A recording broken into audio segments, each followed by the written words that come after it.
Ito, magandang tanghali. Ito, magluluto tayo ng simpleng ulam lang. Ang ulam lang po natin, itong talbos ng kamote, tsaka po malunggay. Simple lang pong ulam yan ha. Sasabawan ko lang po para medyo may sabaw lang naman kami. At ito po ang aking mga sahog. Yan po, may hinimay akong manok na inobin yan. At yung bawang, may bawang rin ako. At kamatis. Wala akong sibuyas na nilagay. Hindi, ito lang ang tatlong simpleng ulam lang po gagawin natin. Ayan, nagpainit na po ako ng kasirola na mayroong mantika na. Antayin lang po natin yung minute bago tayo mag-gisa. Ito, mag-gisa na tayo. Mainit na po yung ating kasirola. Maglagay na po tayo ng bawang.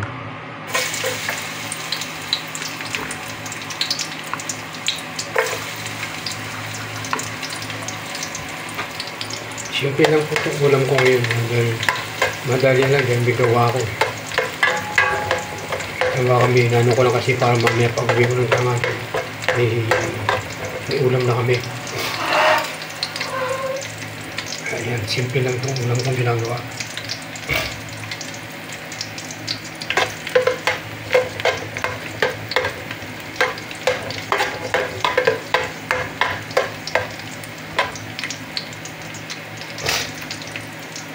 Lagyan na po natin itong ating kamatis.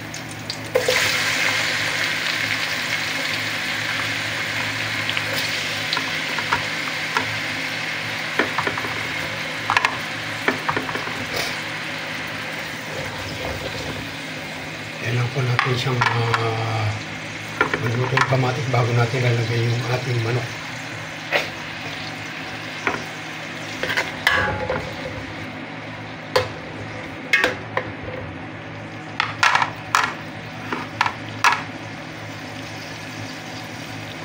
At ilagay na rin po natin ang ating manok. Ayan naman.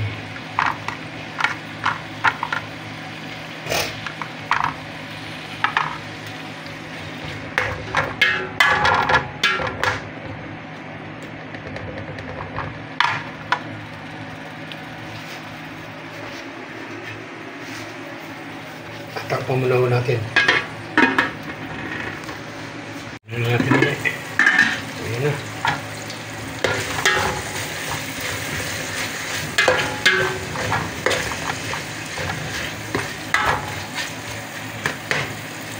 Lagyan na una natin siya ng ating sabaw.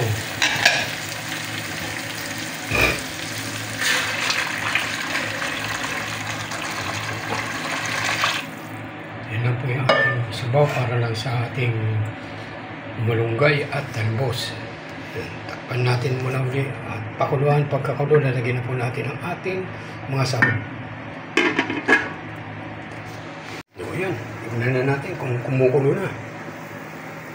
Ayan, pwede na siya. Nakakulo na po. Nilagay ko rin po yung pinaka-ribs ng manok para malasa naman. Alam nyo, simpleng ulam lang ito. Simpleng sabaw kung tawagin sa Bisaya, laswa. Lagyan na natin itong ating talbos.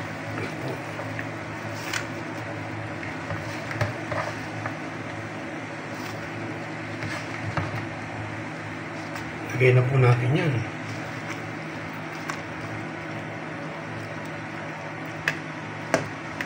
At pati itong ano natin, malunggay, lagyan na natin. Yan po yung malunggay natin. Lalagyan na natin. Ayan lang po ang ulam ko. Simpleng ulam lang po. Para lang po may sabaw lang ako. Kaya ginawa ko yan. Kasi yung ulam namin ngayon ay broasted na manok tsaka inoven manok.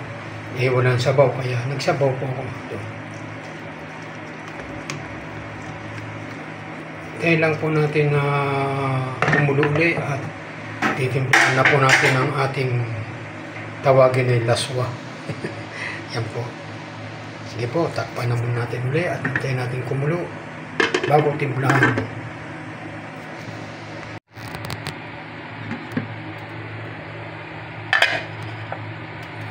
Ayan, luto na po. po ang ating sinabawang laswa. Yan, oh. Sarap niya, no? Tikman lang natin ang lasa.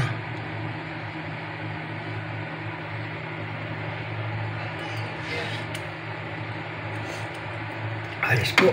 Ayan po ang ating laswa na gulay. Ayan. Sarap na laswa.